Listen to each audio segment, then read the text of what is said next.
c'est une bulle. C'est-à-dire pour moi, le slow, par moments, a été une bulle de bonheur. Parce que c'est juste la durée d'un rêve. Le slow est une danse lente et rapprochée, ce qui n'est pas très courant dans l'histoire de la danse, et donc permet l'expression d'une sensibilité qui n'est peut-être pas possible dans d'autres types de danse.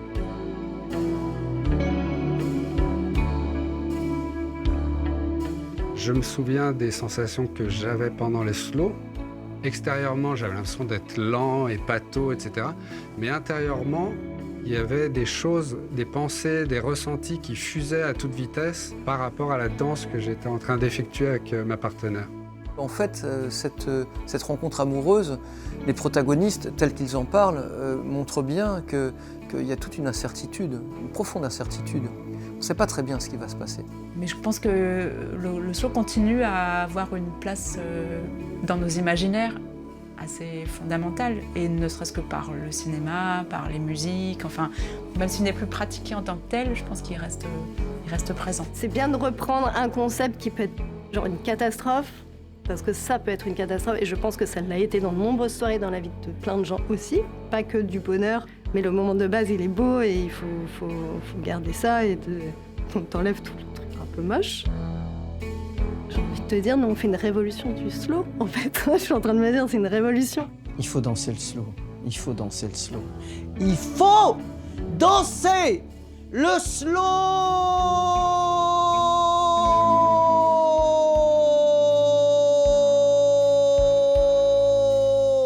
Absolument.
Toute ma vie, j'ai essayé de casser les murs entre les générations, entre les sexes, entre les pratiques artistiques, entre les a priori. J'ai toujours essayé de sortir du cadre.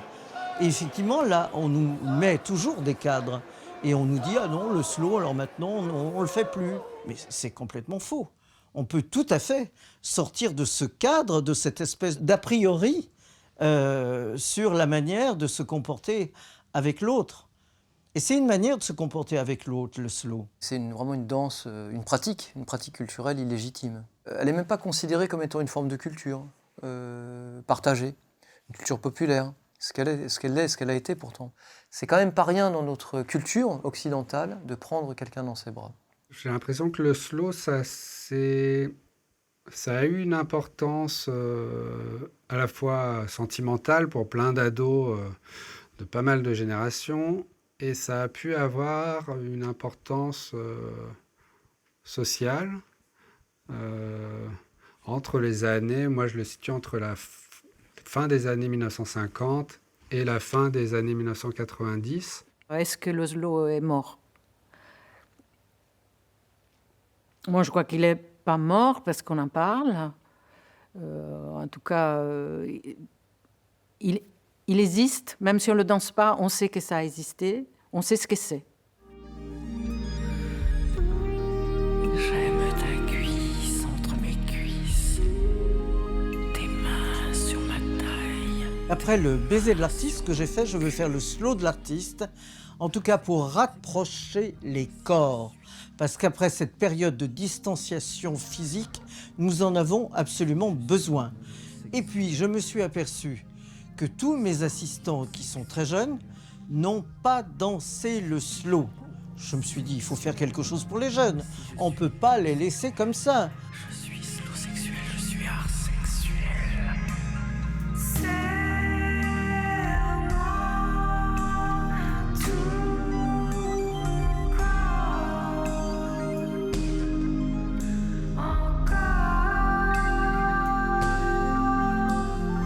Je pense que c'est thérapeutique. On a tous vraiment besoin de hugs, d'embrassades.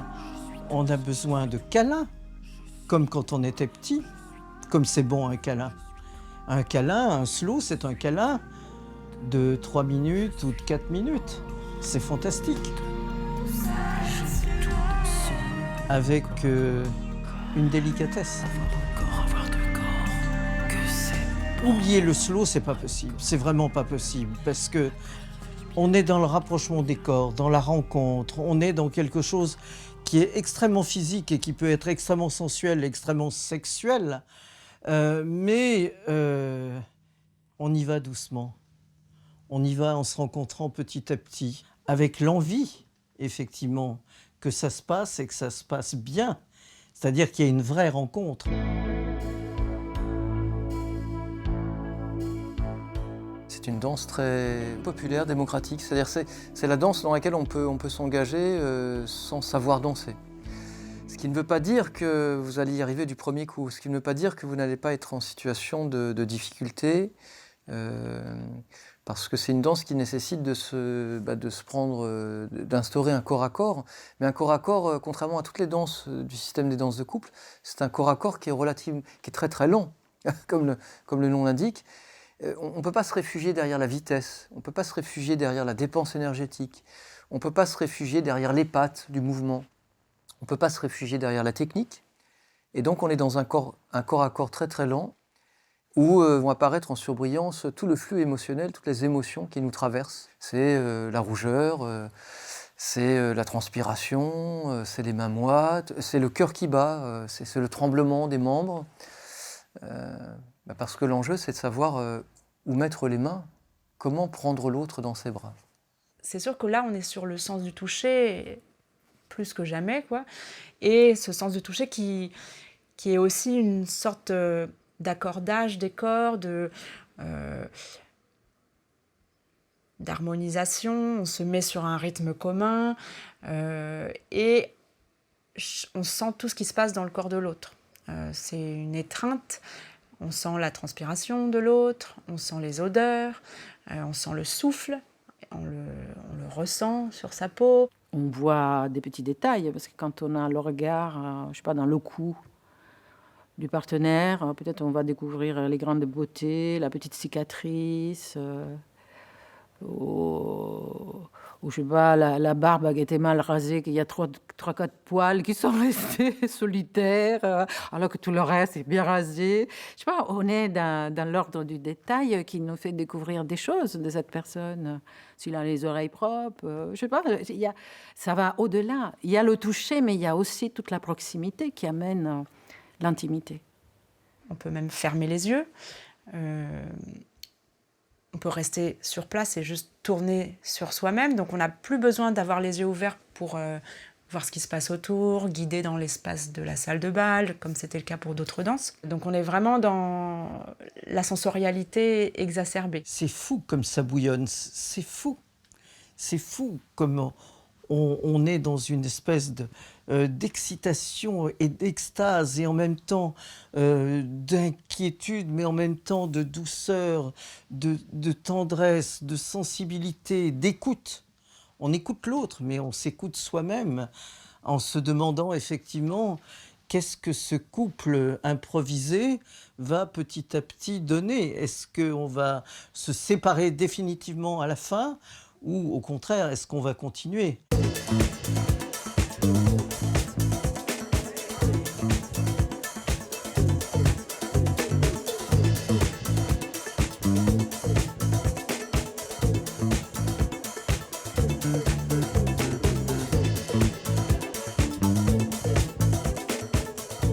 J'ai eu des témoignages dans les années 70, même 60. Et dans les soirées que moi j'ai pu connaître, il y avait cette idée qu'on était sur des danses souvent très rapides, où chacun pouvait démontrer son aisance dans la danse rapide, etc.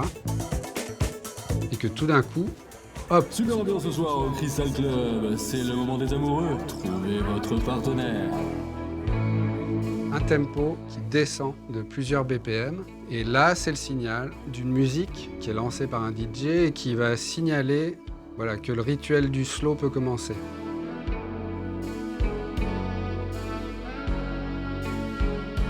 Cette musique, elle participe très fortement de ce qu'on ressent et c'est souvent des chansons d'amour. Évidemment, on est bercé aussi par ce flow continu de paroles qu'on ne comprend pas forcément, souvent qui sont en anglais. Mais en tout cas, le bain musical, il est fort, il est là, il a une fonction aussi pour renforcer ce qui est en train de se passer dans les corps. C'est qu'à l'époque, on connaissait tous la durée de chaque slow. Et donc, on savait que dans les 6 minutes, on allait potentiellement pouvoir faire entrer différentes phases de séduction. Et donc, plus les minutes et les secondes passaient, plus on sentait que soit c'était trop tard, soit que peut-être on pouvait aller jusqu'au baiser, ou que peut-être il faudrait un deuxième slow pour aller jusqu'au baiser. Mais il y avait ce truc, ce rapport à un temps chronométré, dont on connaissait les refrains, les couplets, on savait où on en était par rapport au morceau. Donc on est traversé par des envies de faire un geste, et la crainte que ce geste tout d'un coup rompe quelque chose qui est en train de se passer.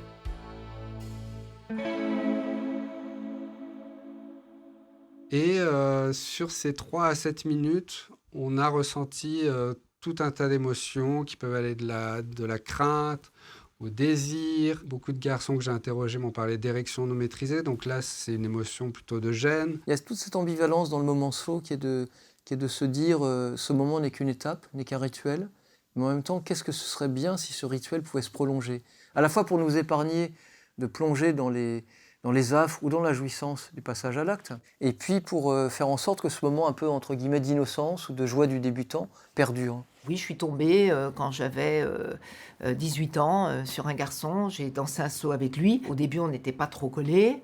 Et puis après, petit à petit, il s'est approché. Alors, ce qui était important, c'est qu'il y avait l'odeur, comme je dis toujours. Donc, il sentait bon. Voilà. Il avait un toucher qui était rassurant et ferme, pas mou. Vous voyez, avec le bout des doigts, on n'ose pas toucher une femme. J'avais envie de faire confiance. Enfin, c'était extraordinaire. Voilà, j'avais tous les sens en éveil.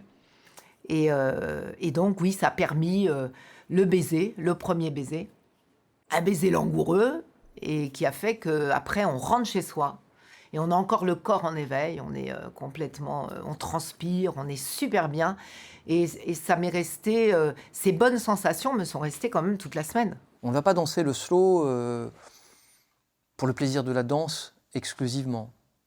On va plutôt danser le slow avec quelque chose derrière la tête. Donc là où le système des danses de couple servait de médiateur dans l'appariement amoureux, dans la formation des couples, mais le faisait, mais n'avait pas simplement cette seule fonction. Là, le slow n'a que cette seule fonction.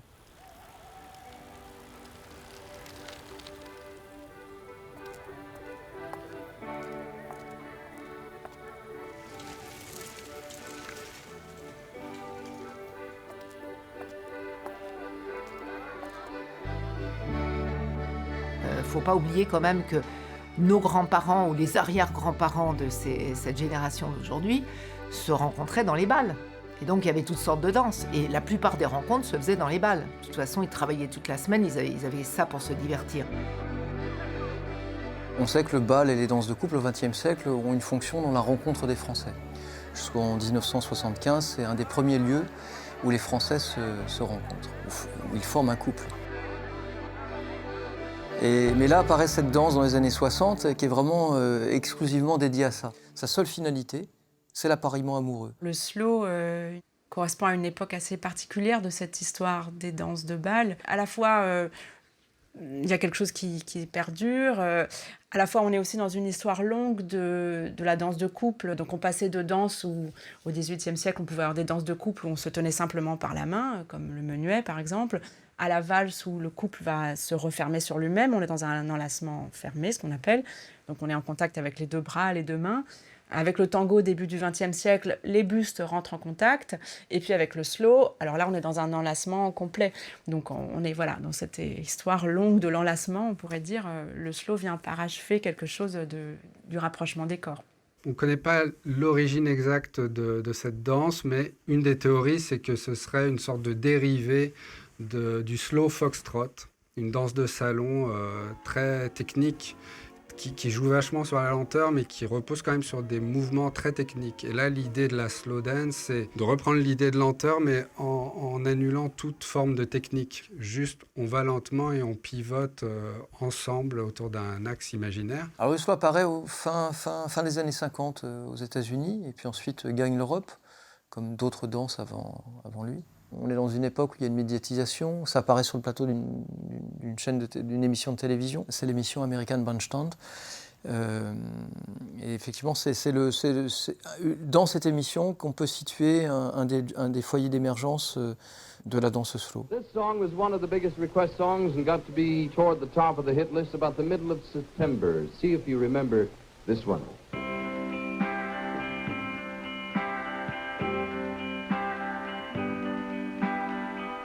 American Bandstand, une émission très suivie par des millions d'Américains chaque semaine. L'émission consiste en fait à filmer des adolescents en train de danser sur les musiques à la mode. Et à un moment donné, il est décidé que la dernière danse à chaque fin d'American Bandstand serait une slow dance. C'est ce qu'observe le présentateur vedette qui voit apparaître le slow sur son plateau, c'est que la jeunesse crée une gestuelle à son image de jeune qui se met en scène et qui va mettre en scène la relation amoureuse, ou plutôt ce qui précède la relation amoureuse. Mais là, dans le cadre de cette émission, il y a l'idée qu'il ne faut pas qu'il se rapproche de trop. Voilà. C'est l'idée qu'on est conscient que c'est une danse qui peut permettre la rencontre sentimentale, sensuelle, mais qu'il faut quand même pas trop se rapprocher parce que c'est regardé à la fois par des ados, mais aussi par leurs parents, très puritains à l'époque. Et donc on essaye de garder une sorte de mi-chemin entre ce contact des corps, mais pas trop de contact quand même.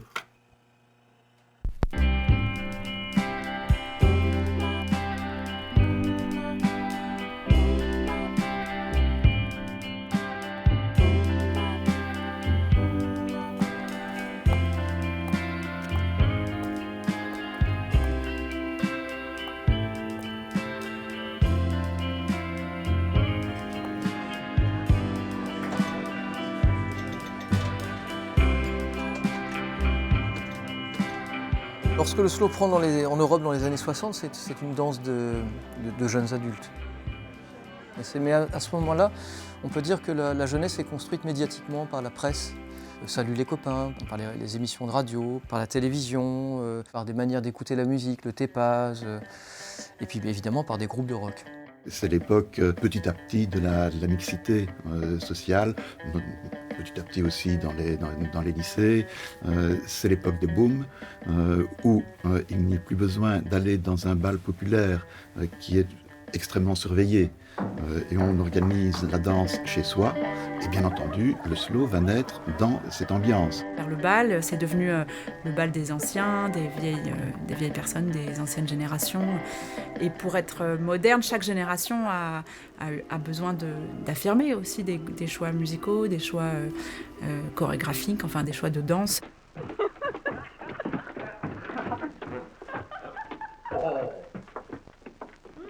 La danse en couple a toujours eu cette fonction-là, alors non pas de transgression, mais en tout cas de faire apparaître dans l'espace public une intimité qu'on ne voit nulle part ailleurs. Et là, tout d'un coup, on franchit un nouveau stade. Et le slow, on pourrait dire, apparaît, oui, au moment de ce qu'on appelle la libération sexuelle. Et donc, c'est comme aussi peut-être l'affirmation de ces corps, cette étreinte très rapprochée qui peut se donner libre cours dans l'espace public. Il faut bien se rendre compte que la sexualité a été extrêmement réprimée en Occident depuis le XXe siècle et que lorsque l'on a découvert que l'orgasme n'était pas seulement l'acte sexuel qui permettait d'avoir des enfants, comme on l'avait seriné pendant 20 siècles, mais nécessaire à l'équilibre non seulement psychologique, mais physique, hormonal du corps. Tout cela a dédramatisé aussi les relations entre l'homme et la femme. À l'époque où l'Oslo il est né, c'était vraiment une manière de pouvoir parler entre les gens de cette chose-là, du désir, de la sexualité, de l'envie d'eux. Ça permettait ça.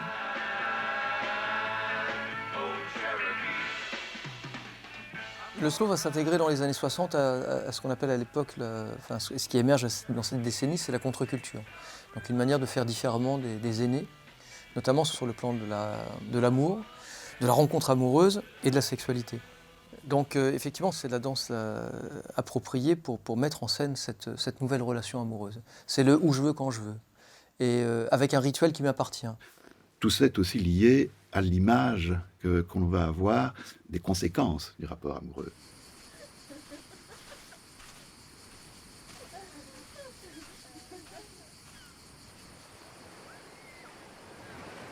La contraception plus efficace, les maladies sexuellement transmissibles qui commencent à pouvoir être soignées font qu'on n'a plus tellement peur du lendemain.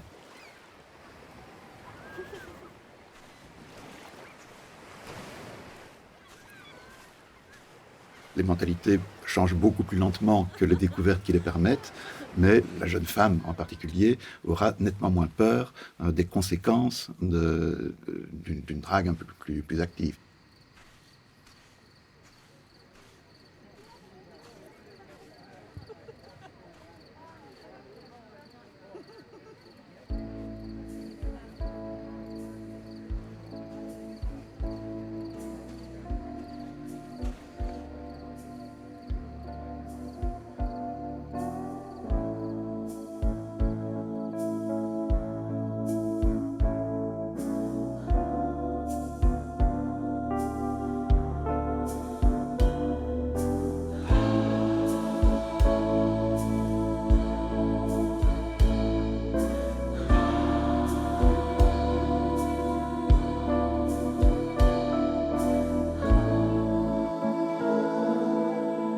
Quand le slow rentre en régime de croisière dans les années 70-80, il y a une prolifération des discours sur le sexe et la sexualité. Il y a une médiatisation, c'est dans toutes les publicités, dans toutes les images, il y a comme ça une prolifération, une multiplication exponentielle.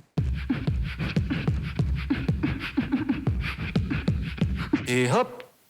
Devinez ce que je vais faire. Des papardelles rivoire et carré. Toi aussi, c'est la première fois? Ben oui, c'est la première fois. Alors le slow est consonant avec cette multiplication des discours sur le sexe. C'est-à-dire qu'on pourrait considérer qu'il y a une espèce de... Ça colle bien, ça marche bien ensemble. Hein, on est sur deux voies parallèles. Mais en même temps, médiatisation ne veut pas dire être à l'aise avec le passage à l'acte. Dans le bal, il y a toutes ces distinctions entre ceux qui ont déjà passé le cap, qui ont osé et qui ont passé presque le rituel avec succès, et puis les autres qui sont aux portes du rituel et qui se demandent bien comment ils vont faire.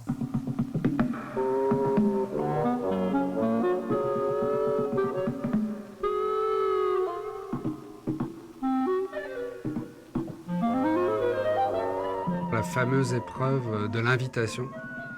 Dans les soirées dansantes, il y avait souvent le camp des filles d'un côté de la pièce et le camp des garçons d'un autre côté de la pièce. Au moment où on lançait le slow, il fallait traverser la pièce qui tout d'un coup paraissait immense pour aller proposer à la personne de son choix. En fait, on a moins de 10 secondes pour faire une première impression. Donc, quand on invite une fille à danser, vous voyez, il faut qu'on soit dans l'ouverture et dans l'accueil. Voilà, l'ouverture, l'accueil, le sourire. Et puis tout de suite être très sympathique de manière à ce que la fille, elle se dise « Oh, il est sympa, c'est peut-être pas tout à fait mon genre, mais je vais quand même accepter sa danse. » La femme, traditionnellement, met l'homme en condition de faire sa déclaration. Elle donne une série de signes qui montrent à l'homme qu'il peut aller un petit peu plus loin. Le pire pour un jeune homme depuis les millénaires, c'est la rebuffade. Donc s'il ne sent pas que la femme est prête à accepter la déclaration, il ne se lance pas.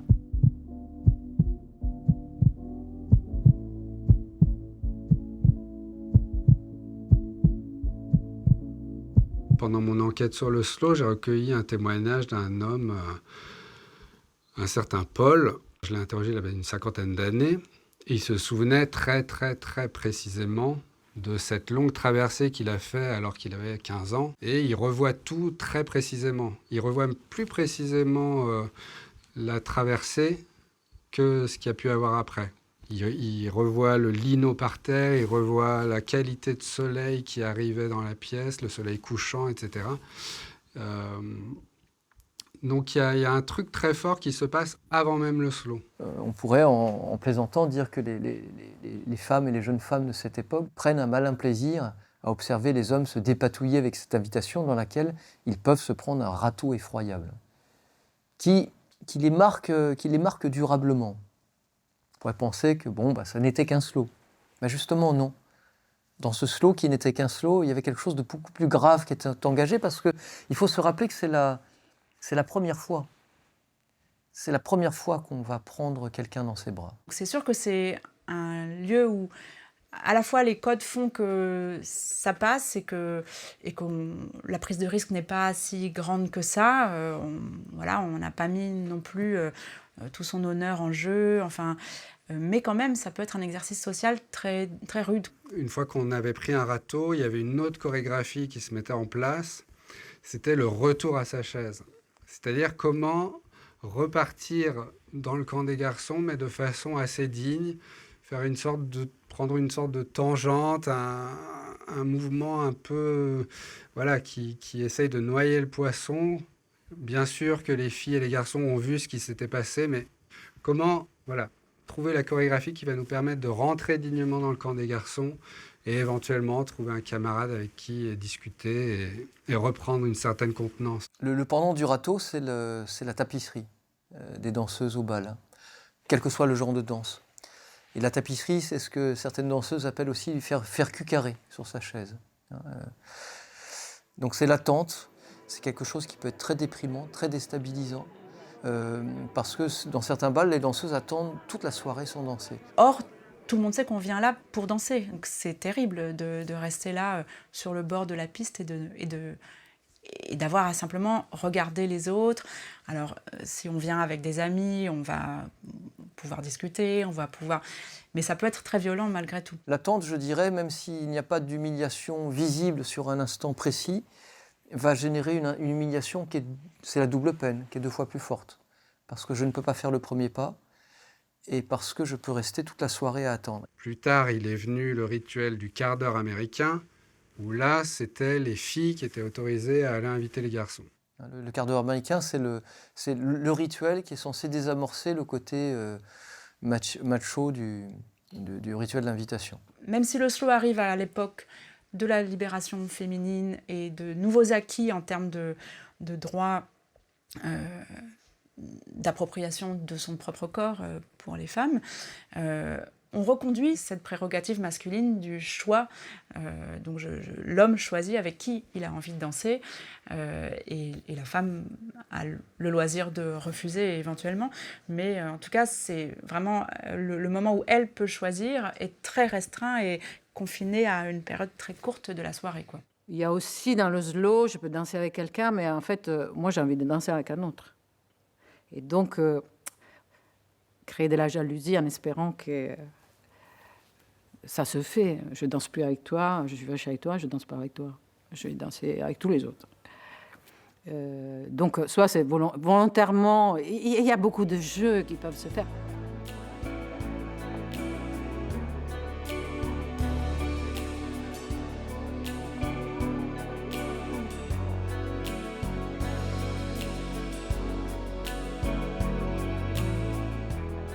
Il se passe beaucoup de choses, sauf quand à un moment, il y a une espèce de magie que la personne avec laquelle tu es en train de danser, ça s'accorde bien.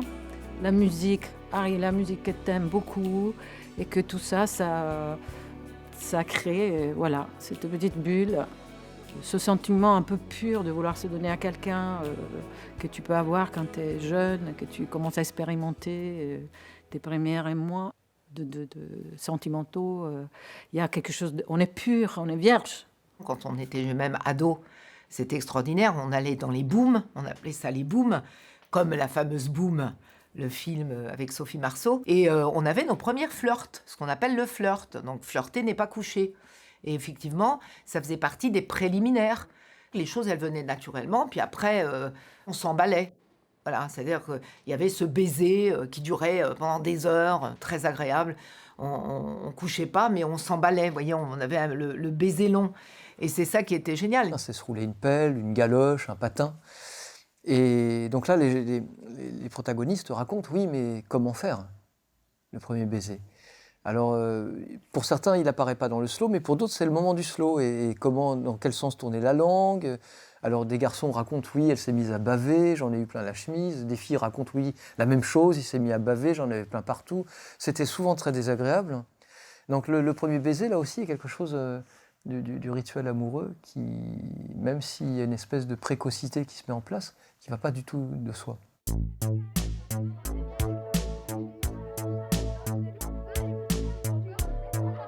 Au fur et à mesure qu'on avance dans le temps, les années 70, les années 80, les années 90, ce sont les protagonistes de plus en plus jeunes qui se mettent à danser le slow.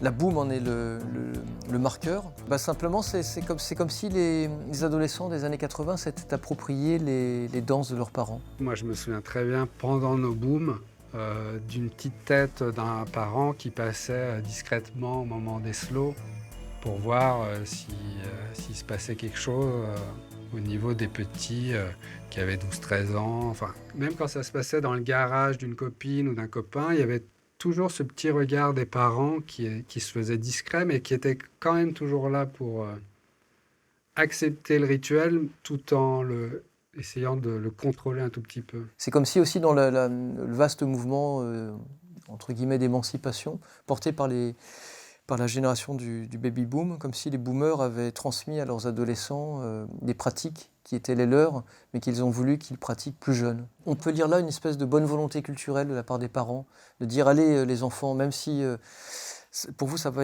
pas encore être un prélude à l'acte sexuel, ce serait bien que vous découvriez ce rituel amoureux un peu plus tôt que nous l'avons découvert. Comme si c'était une forme d'enrichissement. Moi, je crois que mon premier slow, je l'ai dansé en 6e, à ma première boom à laquelle j'ai participé. Donc c'était dans les années, je dirais, 98 et quelques. Oui, c'est ça, 1998.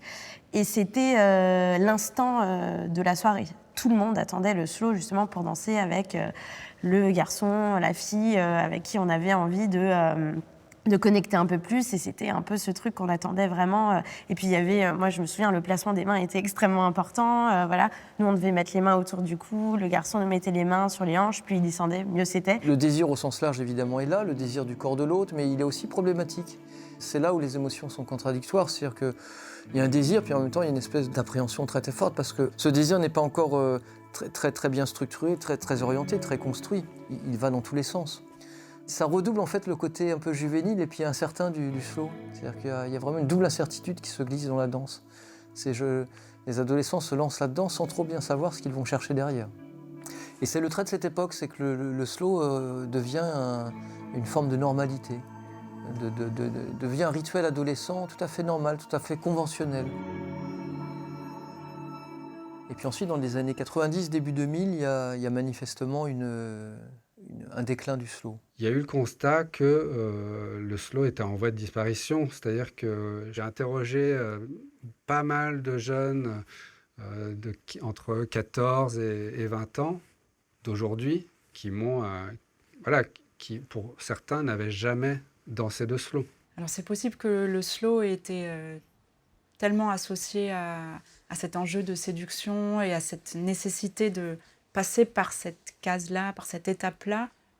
C'est possible que ça ait contribué à sa disparition et au fait que la jeunesse, au bout d'un moment, a préféré des manières plus libres de se rencontrer et sans cette pression sociale que constituait le bal, la boom.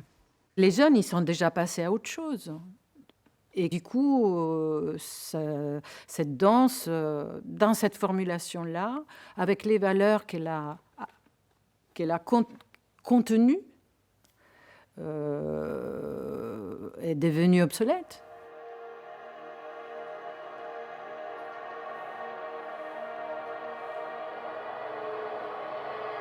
Pour moi, le slow, c'est vrai que quand on a commencé le projet, surtout par rapport à la musique, j'associais ça vachement à des stéréotypes de l'amour romantique très hétéronormé et qui du coup imposent aux personnes des rôles en fonction de leur genre et en fonction de...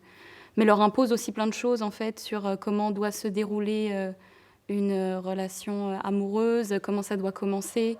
Et je trouve que justement ce moment du slow, ça représentait pour moi aussi ça, cette injonction à forcément être dans la séduction avec l'autre. Pour moi, le slow, c'est vraiment... j'en ai vraiment l'image de quelque chose qui arrive dans presque chaque film américain où il y a le bal de promo, où voilà, il y a une invitation, il y a quelque chose qui va se passer au moment d'une musique très lente où tous les couples, souvent hommes-femmes, maintenant on voit un peu plus d'hommes-hommes ou femmes-femmes dans des séries, mais souvent hommes-femmes, vont se mettre à danser l'un avec l'autre. Ne pas trébucher, ne pas m'emmêler, ne pas m'emmêler à son corps, ne pas fusionner avec son corps, ne pas enfreindre son corps, ne pas lui faire peur, ne pas lui faire honte, ne pas me ridiculiser. Si j'ai choisi une génération qui n'a jamais dansé le slow, du coup j'avais une espèce de page blanche où il était possible de tout inventer. Et moi, ce qui m'intéressait au départ, c'était plutôt parler de l'avant du slow. C'est-à-dire tout ce qu'on peut imaginer, tout ce qu'on peut rêver, tout ce qu'on peut projeter sur la rencontre avec l'autre.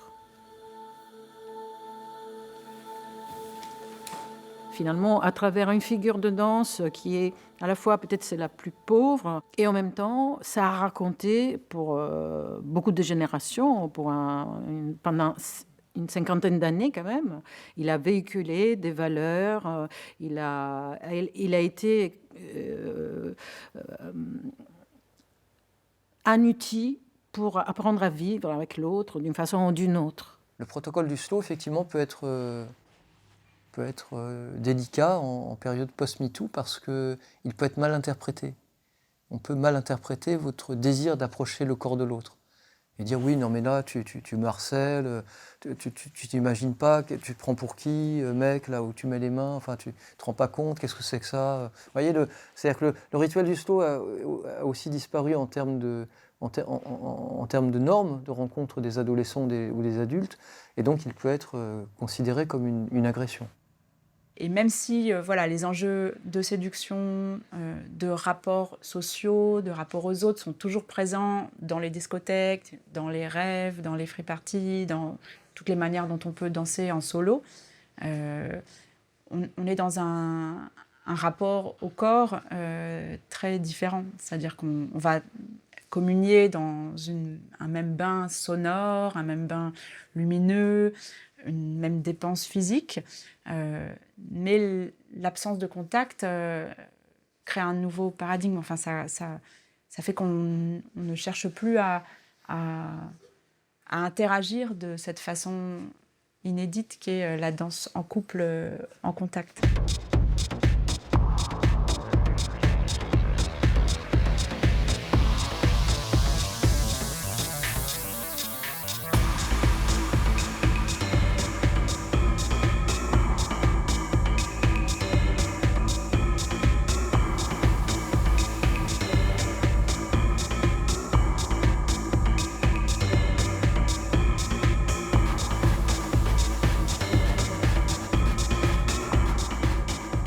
Dans la performance qu'on pratique, nous, on donne juste un casque à quelqu'un et puis la rencontre se fait vraiment par le corps à corps. C'est un moment de douceur, de ralenti aussi par rapport à tout ce qui se passe à côté. C'est quelque chose que moi je trouve assez beau, c'est qu'effectivement la bulle qu'on propose dure 3-4 minutes.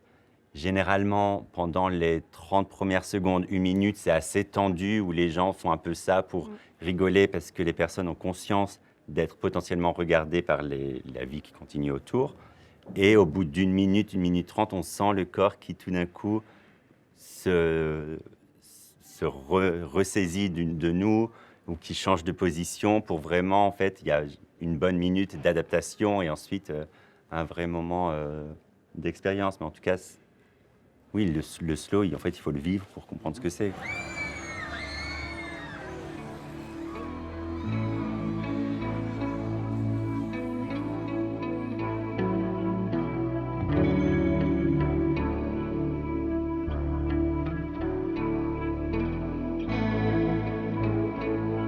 On sortait des attentats. C'était en 2015 et en fait, on était tous hyper choqués par ce qui se passait. Et pour moi, la résistance, c'était ça, c'était se retrouver, ne pas avoir peur de l'autre. Et du coup, la première fois que j'ai proposé cette performance à Éléonore et Stan, c'était vraiment dans cette optique-là de « OK, eh ben, on va aller voir des inconnus et on va leur offrir une étreinte. » Moi, ça m'est arrivé plusieurs fois d'avoir une personne au bout du temps du slow qui, donc les corps se décollent, on se regarde pour la première fois depuis les 4 dernières minutes en pleurs.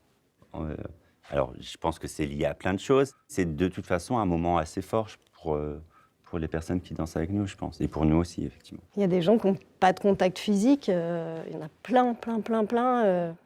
Quand on arrive à rentrer en connexion et à faire une vraie étreinte, il peut se passer des choses vraiment belles.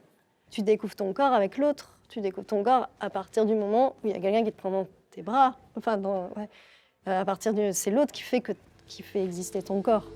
Je pense qu'il ne faut pas sous-estimer ça, en fait.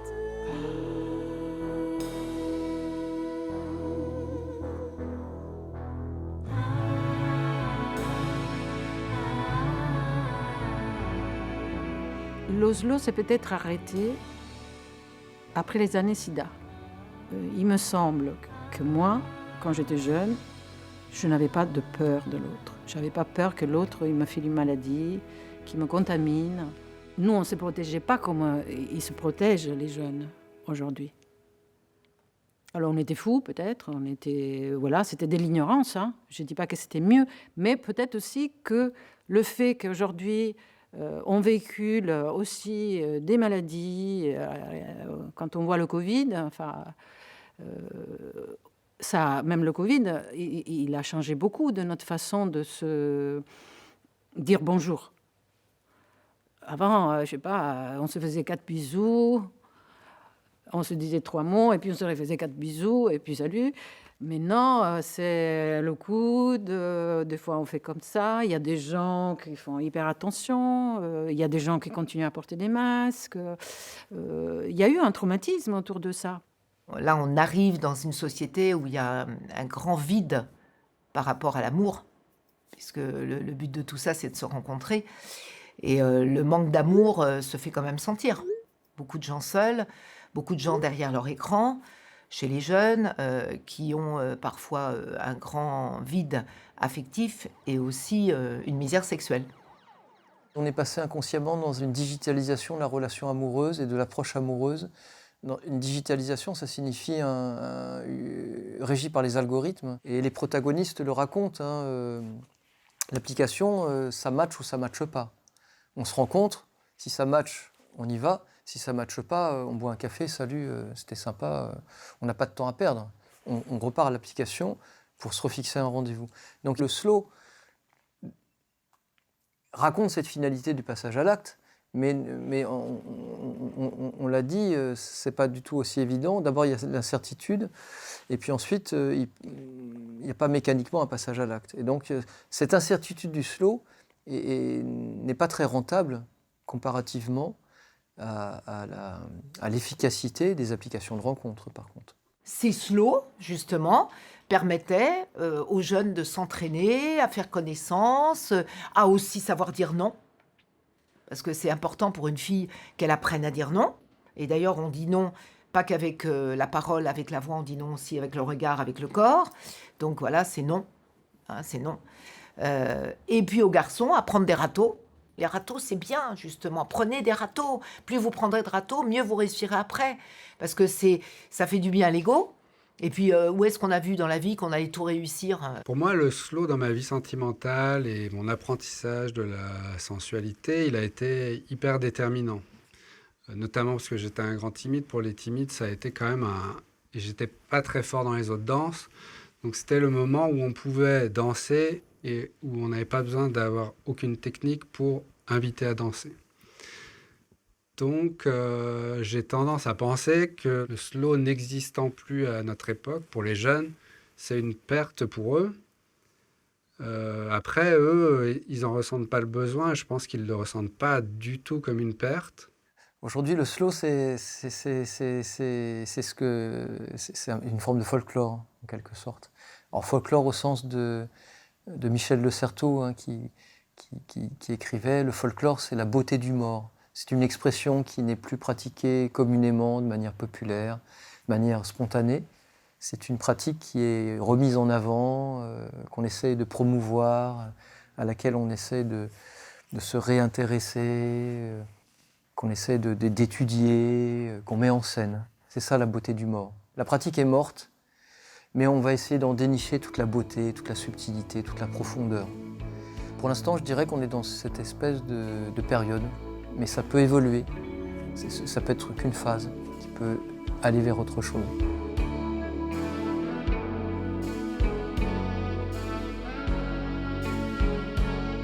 L'idée de base de notre slow party, c'était d'essayer de trouver des façons de réunir les gens autrement et de célébrer la Saint-Valentin d'une manière un peu décalée, différente. Hein.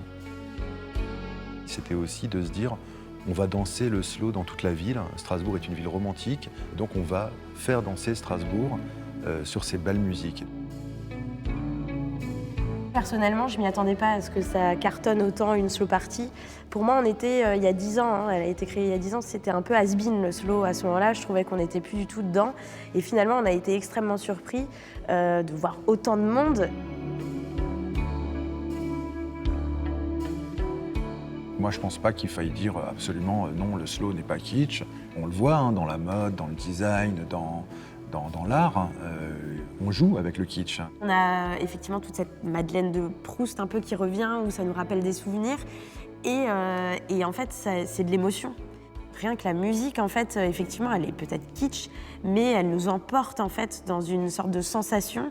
Et les ballades sont, je crois, construites de cette façon-là pour se dire, on est dans l'amour, en fait. Ce rituel-là, ce temps très condensé du moment du slow et la musique qui l'accompagne, vont laisser un truc assez impérissable en nous. Et qui va pouvoir ressurgir notamment à l'écoute du slow qu'on a dansé. Moi, pour ma part, je sais pas, je me souviens en 1993 d'avoir dansé sur le slow des Guns N' Roses, November Rain. Je me souviens exactement de tout ce qui a pu me passer par le corps et l'esprit pendant ces quelques 6 minutes de November Rain que je dansais avec une fille. Il y a quelque chose de très fort. En tout cas pour des générations, peut-être pas pour la jeunesse d'aujourd'hui, pour qui le slow est trop lointain, mais en tout cas pour des gens qui ont la quarantaine aujourd'hui, le slow c'est comme l'emblème du toucher, l'emblème du contact. C'est comme s'il venait résumer ce que c'est que la rencontre amoureuse. Enfin, il y a vraiment tout un tas de signifiants comme ça qui lui sont associés, malgré le fait qu'il n'est plus trop pratiqué, que c'est vraiment une pratique résiduelle, voire inexistante pour la plupart des gens. Je crois que les jeunes générations n'ont jamais dansé le slow et qu'on ne peut pas désirer quelque chose que l'on ne connaît pas. Mais moi, je suis sûr que dès qu'ils auront dansé le slow, ils seront addicts. Ils ne pourront plus s'en passer. Et ils comprendront le temps qu'ils ont perdu. Moi, je suis tombée amoureuse une fois, à la gare de Rouen. Dans un appel, peut-être sur un slow, en fait, et puis il est parti prendre son train, quoi. Mais c'était vraiment tellement trop agréable, quoi. Je crois que c'était enfin, je me rappelle plus quelle chanson, mais ça a duré 4 minutes 37. Je me suis dit, j'ai vécu ça, quoi. C'était trop bien. Enfin, voilà. Non, mais je veux dire, des fois, c'est tellement fort, en fait, tu t'y attends pas. Et c'est vrai qu'un slow, ça peut être 10 fois mieux que n'importe quelle rencontre, discussion, parce qu'on ressent des choses extrêmement différentes. Donc oui, il faut le sauver. Il est déjà partiellement sauvé, ou plus exactement, je suis convaincu qu'il continue et que là, on est sur une montée de la vague et ça va reprendre.